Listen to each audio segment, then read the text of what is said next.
welcome out of the blue number 10. I'm going to refer to this book now, Worldview in Mind, by Eugene Webb. Can you see him? Eugene Webb was a professor of mine at the University of Washington. And this book is his most recent book. I'm going to quote one passage. Page 270. He says, the major ongoing psychological, cultural, and spiritual crisis of our age, I suggest, is the strain of developing from a relatively compact to a more differentiated consciousness. Alright? The strain of developing from a relatively compact to a more differentiated consciousness. And for now, that's all we're going to look at in this book. Because we're going to examine that same idea, but in a more accessible book. Here we are in Winnemac Park again. I hear a bird up in the tree. Here's this little piece of recreated pasture land that we've been looking at. That's a robin up in the tree. Here's my my falcon. I'm currently riding a falcon, which is the kind of bike I got here. But the book we're going to look at in more depth is this book right here. A Totem for Ti-Jacques. And we're going to examine that idea, the differentiated consciousness, and we're going to look at it in this book. So, Totem for Ti-Jacques is set in 1734. And it's set in this region.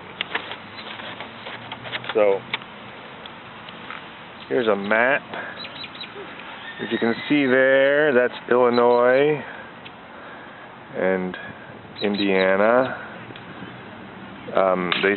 Ti-Jacques starts in Montreal, and they take canoes through Lake Ontario, Niagara Falls, Lake Erie. Anyway, and these are the characters. It's a teenage reader. I mean, it's meant for a teenage reader. Set in 1734, so we see a little fleur-de-lis on that flag. Ti-Jacques is the son of a French trader. Now, this is fiction, mind you, but it's a historical fiction. Set in the time when the French traders were living with the Indians, the Native Americans, and the English were coming in. This is before the French-Indian War. The French-Indian War was fought between the British and the French and the Indian. But we'll get more into that later. So here we are on the back porch.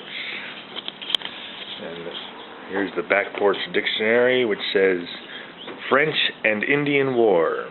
The war in America in which France and its Indian allies opposed England, 1754 to 1760, ended by Treaty of Paris in 1763. So, here we have Ti-Jacques, 1734. Now, the Eugene Webb's idea of the strain, meaning the stress, mental stress, of moving from a compact to a more differentiated consciousness.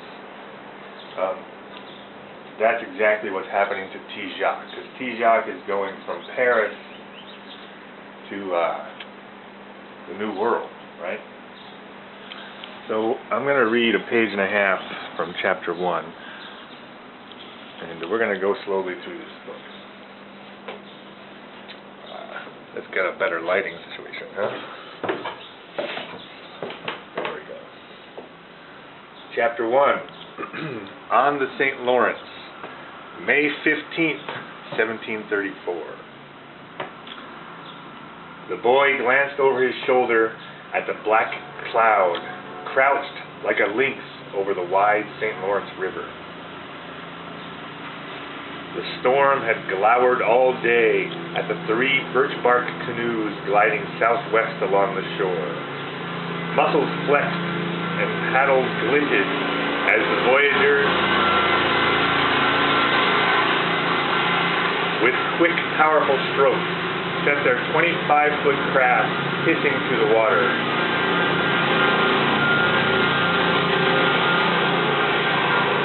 A growl of thunder rumbled from the throat of the approaching storm.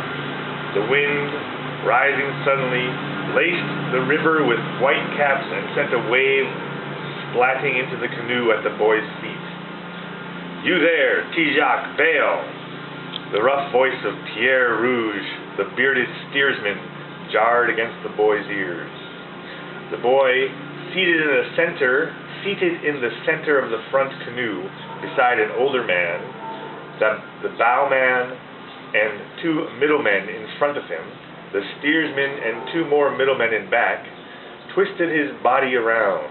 He scowled over the tightly packed trade goods at Pierre, whose nose and cheeks matched the red knitted cap he wore over his unruly hair. Now, let's just look for a second. First of all, they're in a canoe, a birch bark canoe, 25-foot long birch bark canoe, full of goods and 7 people. That's pretty amazing in itself. The canoe is made of birch bark, and later in the book, Pierre is surprised because he has to get out of the canoe before they beach it. So they pull up near the riverbank, and he has to get out there and get all wet. And he says, why don't we push the boats up on the shore so I can get out in the dry on the beach? But the birch bark canoes are extremely fragile. It's a birch bark is all that's separating the canoe from the inside from the outside. So you have to unload while it's still floating. And it's also 25 feet long. It's an extraordinary thing with 7 men in it. Here's the picture. I don't know if you can see that. But this is historically accurate. This is true. And also, I want to also point out, for future reference, the very first sentence. The boy glanced over his shoulder at the black cloud, crouched like a lynx over the wide St. Lawrence River. Lynx is a wild cat. But it also rhymes with lynx, L-I-N-K-S, and would be a link.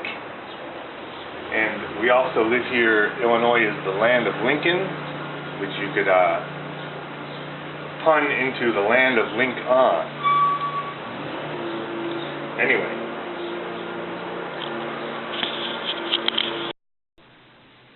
a little noisy outside today, so we'll continue inside. I'll go back a little bit. "You there, Ti-Jacques, bail!" The rough voice of Pierre Rouge, the bearded steersman, jarred against the boy's ears.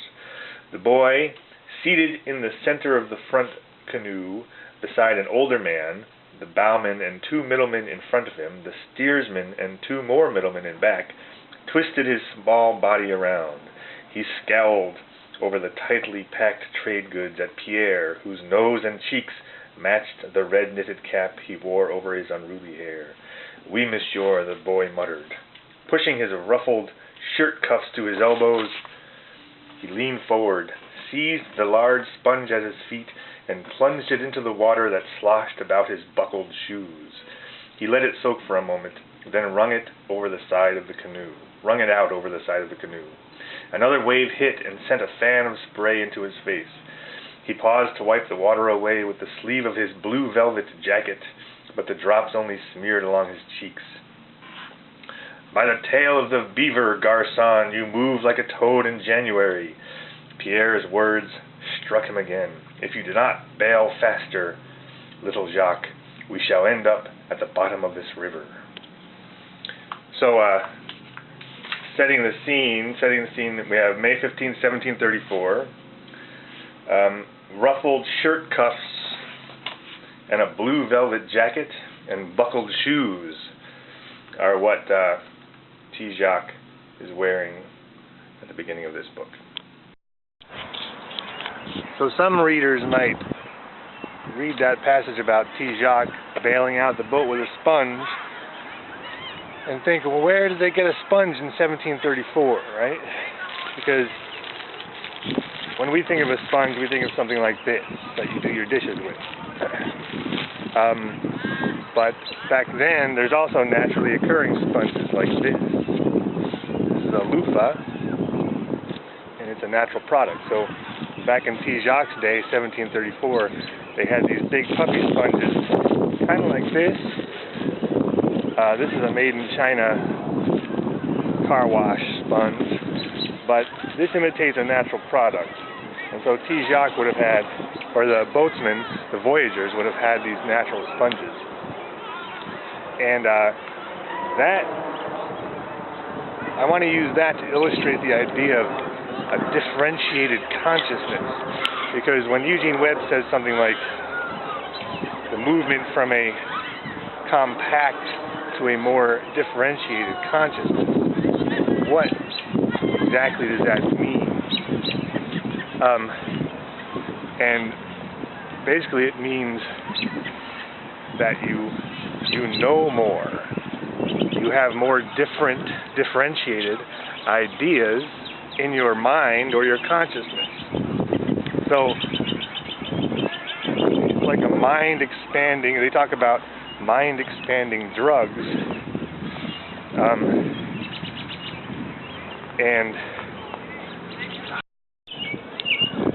The mind expands basically just to let in new ideas.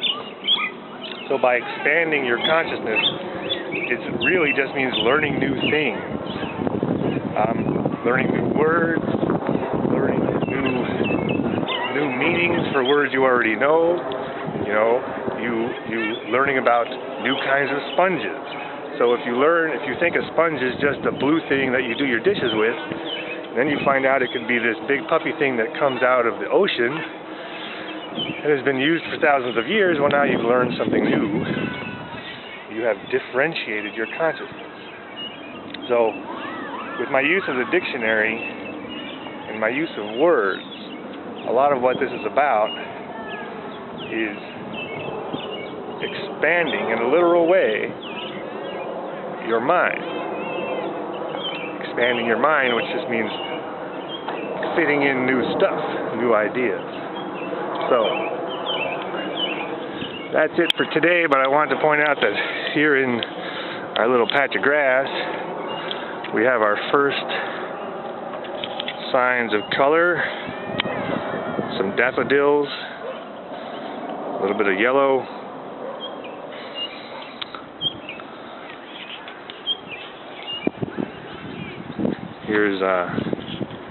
Here's the falcon I ride on. Here's this sign. We're going to refer to this sign. Hopefully it'll stand all summer, and we'll see what happens in relation to that sign.